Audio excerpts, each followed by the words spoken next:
Let's see here. Of course, a lot of older games were like that. They had that arcade-like difficulty to them, as in, like, you know, a lot of older games would, you know, they would be harder because, like I said, they followed the what am I trying to say here? They followed that kind of arcade style where I was supposed to come up here, wasn't I? Yep. That's good. That's great. They kind of followed that thing where they were harder because, well, you know, I call it arcade because in arcades games would be hard, so kids would, or you know, people in general would keep popping in quarters. I say kids because back then games were mostly marketed for kids. But anyway, like, what am I trying to say here? That's gonna be a singing the same song. What am I trying to say here? So like, you know, like they were harder because arcade games were hard and because of the quarters, but they didn't think about the fact that you just bought the game. You're not putting in any more money for it. There's no, and this is way before add-ons and stuff and microtransactions. I mean, the original microtransaction was the arcade, basically, unless someone has a YouTube video about how it's not and explaining it. Well, like, you know, that was basically the microtransaction deal. So basically, that's the reason they were hard. That's my point that I've taken, you know, 10,000 years to get across, is that they were hard because they were following arcade, because arcades were harder because of the quarters. But older games, you've already bought the whole game, so there's no putting in more money. So why is it still this hard, type of thing? That's why I'm glad, like, of course, you know, save systems and stuff, that helped out a little bit. You know, like, even some early, like the original Crash Bandicoot, that was hard because it was kind of, at that time, right before they started making games easier. Because they realized they aren't arcade games. They can't keep popping in quarters. Let's see. Yeah, to me, difficulty doesn't define how good it is. Difficulty, I mean, I don't want a game to be too easy, but I don't want it to be too hard either. I don't want it to be blistering hard. Whatever word you want to use that describes something big. Like, I know there's a lot of people that are like, oh, if a game isn't this hard, then it's not very good. Or if it doesn't have this, it's not good, you know. It's just, you know, like, that's why I couldn't get into some of the old Sonic games as much. I liked 1 and I liked 3. Like, 3 was probably my favorite of the classics. 2 was still good, but it was definitely not my favorite. Okay, I'm gonna try this thing like I did with Tails. I succeeded last time with Tails, and I succeeded with Knuckles. I was able to get through there. Oh, gotta get the checkpoint. And then gotta go this way. Gotta go fast! Knuckles and Knuckles and Knuckles. Apparently people really miss playing as Knuckles, because when Sonic Mania was announced, it was like, of course everyone there kind of cheered over everything, but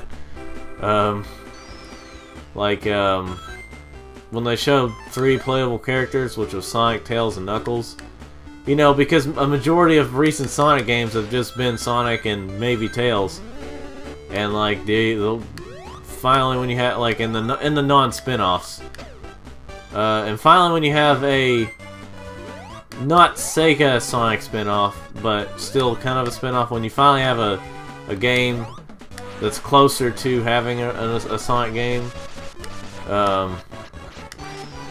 know, you finally get to use Knuckles and Amy and all them. It wasn't considered very good. You know, I'm talking about Sonic Boom. Well, I guess both Sonic Boom games. Like I said, still waiting to see how Fire and Ice does. But see, that's the thing. Like I also miss playing as different characters. It's because of this whole thing where it's more popular to say Sonic and the Stupid Friends. Again, a reason like why I was confused as to why Sonic was on the unpopular opinion thing, the hate Sonic. But it's so much more popular to say Sonic and his stupid friends, and then like, you know, people like some of the characters. I mean, that's just it. But apparently, if you like it, you gotta. Apparently, if you like it, you're a furry and all that stuff. Though it seems like, you know, with people with furries, it's like, yeah, it seems very weird to people. But it seems like some people will be like, well, we gotta accept them for who they are. And then suddenly when Sonic is involved, it's like, oh, they're the worst people ever. Like, apparently everyone... I don't know. People are retarded with Sonic. Let me just put it that way. When it comes to Sonic, they're just like, I know this, I know, you know. Yeah, now that I think about it, how many actual stages are in this game? I just got like through stage, well, not stage, but like worlds. I was trying to think. Let's see, there was the beach level, and there was the city level, then the circus level, then the snow level. There's only 6 worlds in this game. Just realized that. I mean, I guess you could technically, I guess you could kind of say that the last boss level could be kind of a world, just all connected. But you know, it's. You'd expect there to be 7 worlds because of 7 Chaos Emeralds. That's right, though. I think, I don't know for sure, but I think that maybe that I don't know. I think there's a couple of special stages in like a couple of different worlds, or like in one world there's 2 special stages or something. I mean, there has to be because there's only 6 worlds. Because you know the beach one, the beach one was number 1, number 2 was the city, number 3 was the circus, number 4 was the snow level, number 5 was the one I just got across, like ruins or whatever, and then there's this one. Anyway, so there has to be like, you know, that many. See, like, it may seem repetitive to some people that, like, having to play some of these same levels, like, these are structured exactly the same for each character, but they're structured in a way so that each character could have a unique way of beating the level. So, that's what I like about some of these Sonic games, is like, and in most of the 3D ones, I mean, most of the levels are, like, the Sonic Adventure games, you don't actually play the same type of level in the same order. Well, okay, maybe in 2, but like, they're still, you know, different. Like, they're still, I don't know. I'm just gonna go out there and say, don't listen to most haters of Sonic.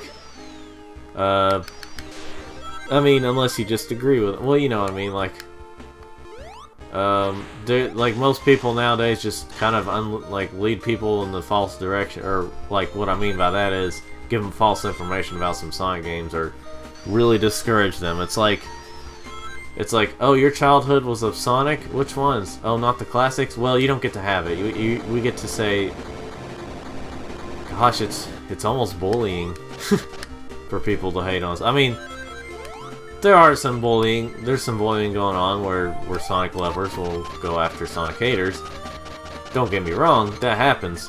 But more times it happens, like, it almost seems like it's just really accepted that, like, oh, it's perfectly okay to make fun of people who like the modern Sonic. But it's not okay, like, if you make fun of people like Mario, it's like, hey, Mario's cool. You know, stuff like that. I mean, I've truly realized that that there is a lot of people that like Sonic. Like, I always thought that, like, it was only like 30% of people like Sonic, because there's a big amount of fans, but there still is a bigger amount of people that don't like Sonic. But I truly realized how many people like Sonic whenever IGN released their, like, really stupid video where they were supposed to be talking about Sonic Mania and you know, the new Sonic, and they just come out and say, well, Sonic was never a good series. And that didn't go well with, like, anyone. Of course, that also includes the classic Sonics. But so that's probably why there's also a lot of people. But obviously, that video got way more dislikes than likes. And like I said, if it's your opinion that you just don't like the Sonic series, that's perfectly fine. What we're talking about here, though, is IGN. Like, a company that's supposed to be, you know, not, like, they're supposed to, I don't know how to say it, but, like, they're supposed to be professional, and they were not being professional in that video. Not just because they said they didn't like Sonic, it was just other things they were doing. They were being extremely unprofessional. And, it was just like, you know, really, I've never been a big fan of IGN. I mean, like, I used to go to them for their reviews, and then I just saw what all they would review, and, like, they were kind of unfair about it, and then I didn't actually realize at first that people were right. They actually do get paid to do reviews. Now, if I find out otherwise, then this video is aged, but, then this video has false information. But, you know, IGN is just really stupid. And I can be I would be able to be unprofessional. Maybe I shouldn't be, but, like, I'd be a hypocrite. But I'm on an unprofessional channel. I'm on an unprofessional thing. When it's a YouTuber, it's a little different. It's usually it's their own personal opinion. At least I hope it is their personal opinion about stuff, and not just saying it because it's the norm. Or it's the current norm. It's the current cool thing to say. But, you know, when it's supposed to be a big professional company that shows off their reviews on on TV, you know, I mean, honestly, they honestly do get paid a lot of money to call new Call of Duty games, even ones that are just obviously bad. They call them great. They give them really good ratings. Even like Call of Duty Ghosts, I think that's still got a good rating. They were probably paid enough to say so. Of course, that's like the real world. A lot of people do a lot of stuff for money. Even people who are like, well, money, capitalism is so bad, and then they'll do stuff for money. I'm not gonna get too political on it. I'm not gonna say what I think of capitalism and all that. I won't say it. I'm just gonna say, there's a lot of people who do things and ironically they do something else. Hypocrites, basically. As you grow up, you realize how bad they are. Or, well, I hope you realize it.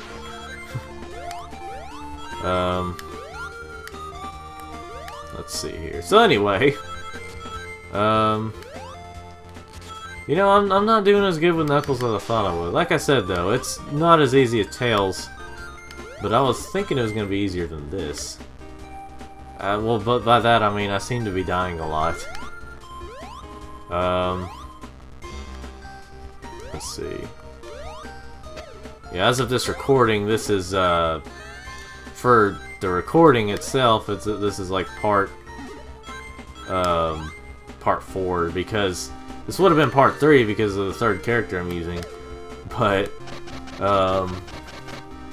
I didn't work out too well with Sonic because with Sonic apparently this cartridge wasn't as clean as I thought it was, and it like froze, glitched out, and took a little bit to get it fixed. So, let's see here. It's flying around, blah blah blah.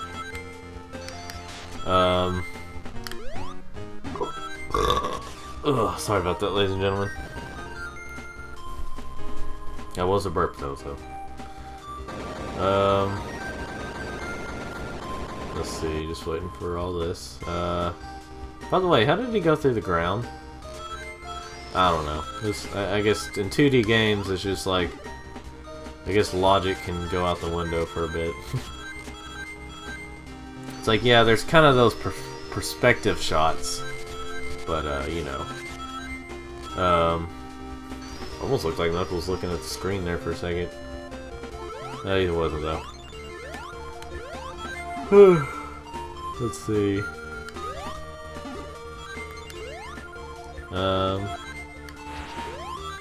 So Sonic Boom, the second season, it should be out by this fall, I think, or like November or something. October, November or something. I mean, I know the game is coming out like in a few days, or like a yeah. Supposed to be coming out in a little over a week, I think. Because it's most likely going to come out on Tuesday, if that's when the 27th is. That'll be one of the first Sonic games, kind of like sort of traditional type of Sonic game that I have not pre-ordered in a long time. Like with each Sonic game, like ever since 2000. Let's see, ever since 2007. No, yeah. Well, the first game I ever pre-ordered and first Sonic game I ever pre-ordered was Shadow the Hedgehog. You know, that was the first, and I didn't pre-order Sonic 06 because, like, now remember at the time we didn't know how I was gonna do, but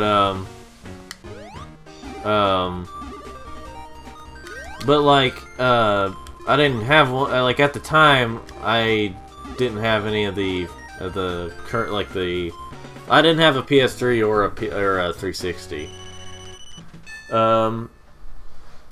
So I wasn't sure. So I didn't pre-order that one, but I did pre-order like ever since Sonic and the Black. No, not Sonic and the Black Knight. Sonic and the Secret Rings. Ever since that game, I've been pre-ordering Sonic games, most Sonic games. And this is one of the first times that I have not pre-ordered a Sonic game. Like, I'm not talking about like a Mario and Sonic Olympic Games. I'm talking about like, you know, just like, even a spin-off, if it's just Sonic, I you know, it's been a long time since I haven't pre-ordered, and this is one of those times. But I'm definitely gonna pre-order like the new Sonic, whatever it's gonna be. The trailer at least looks cool. We're just gonna have to see how the game does. Now, if I like the game, then I'm gonna like the game. And even if people say, "Oh, it's horrible," I'm not gonna listen to them.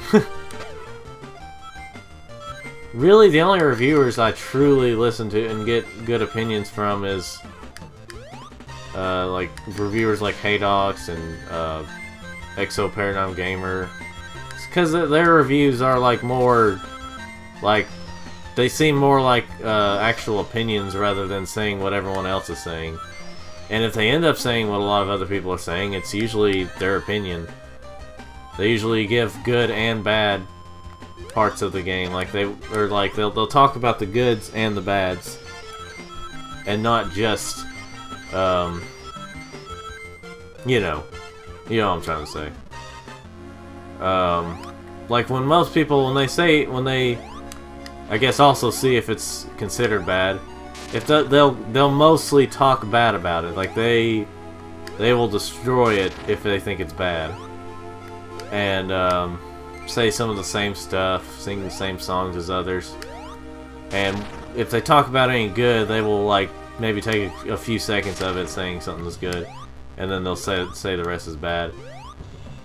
Well, it seems like these reviewers, I'm not saying everyone does it, but it seems like these reviewers Reviewers like Haydox and Exo Paradigm Gamer, SideQuest Gamer,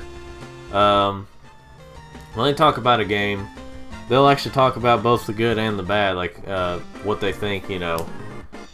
Like even like with Exo Paradigm Gamer, when he was talking about Sonic the Hedgehog 3, he was mostly talking really good about it, but he still pointed out the problems with it. Like he wasn't just like it's perfect, it's flawless.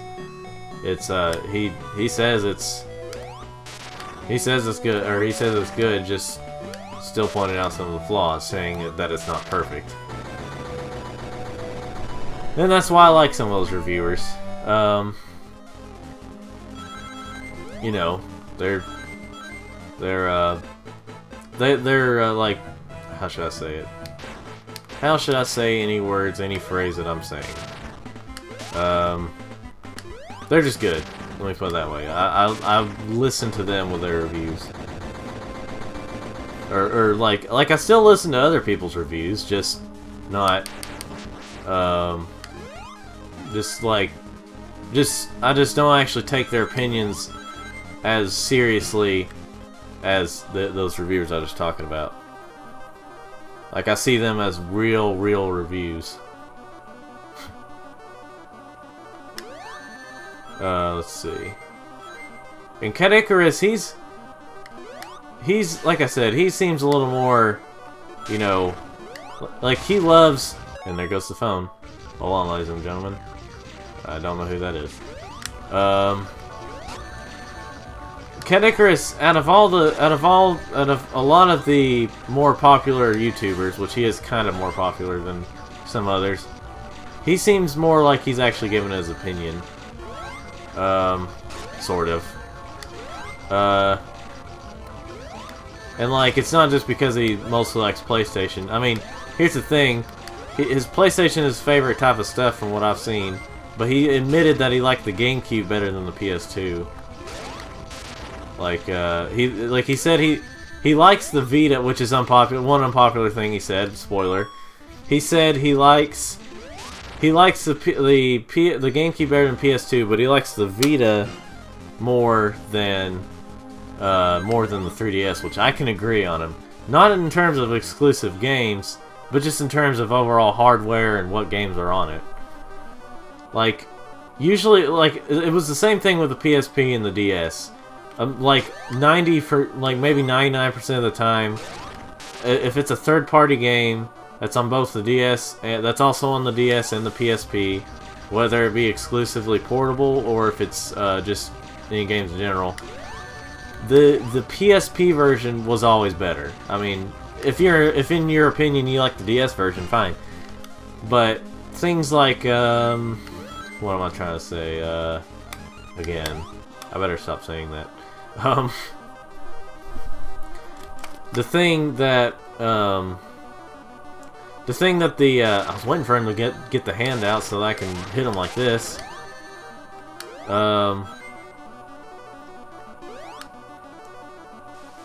Like for me, I do like the Vita better than the 3DS, and the PSP better than the DS. But in terms of exclusive games, it depends. But yeah, the Nintendo's better at making exclusive games. Well, not so much lately, but for the portable systems, they've been better about exclusive games. But you know. Well, but like it seems like whenever a Vita or PSP game is good, it seems really good. Seems to be like really good. There we go. Whew. Glad that's over. And well, what do you know? I got a message from Corey.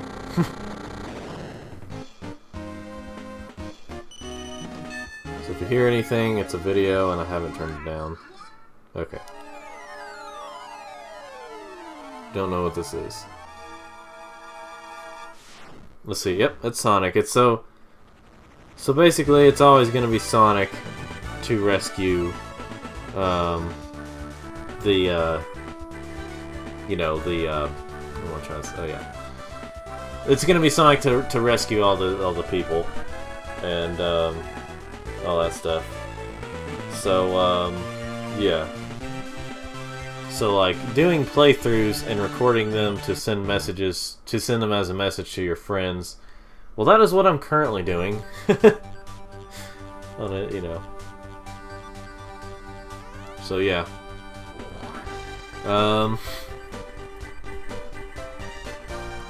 So we got the old church music again. And well, I guess I'll go ahead and end this recording. Wow, this took me longer. It seems like this took me longer than Sonic's playthrough. I thought for sure this was gonna be faster because of, you know, yeah, so there's a train outside in case you hear it. So what I'd like to do now is go ahead and end it. If you like this video, I'm stretching now. Ugh. Yawning. If you like this video, then like it, and if you want to subscribe, just you hit that little, you know, with your mouse or your little cursor, or if you're on a phone, then you tap it. You hit subscribe, and then, well, what do you know? You're subscribed to this channel.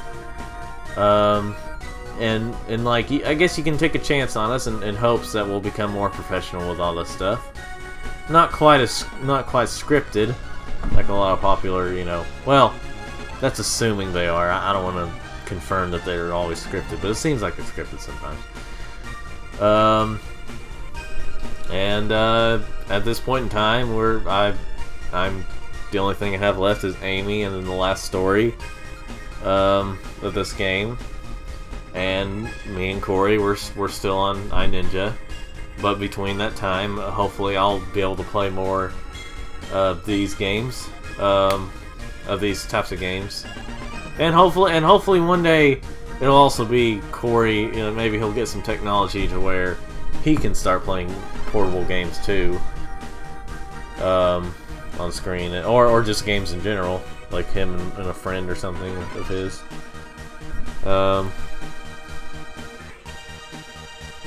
Let's see here. So, thanks for watching Knuckles playthrough, and hey, go collect all the Chaos Emeralds, and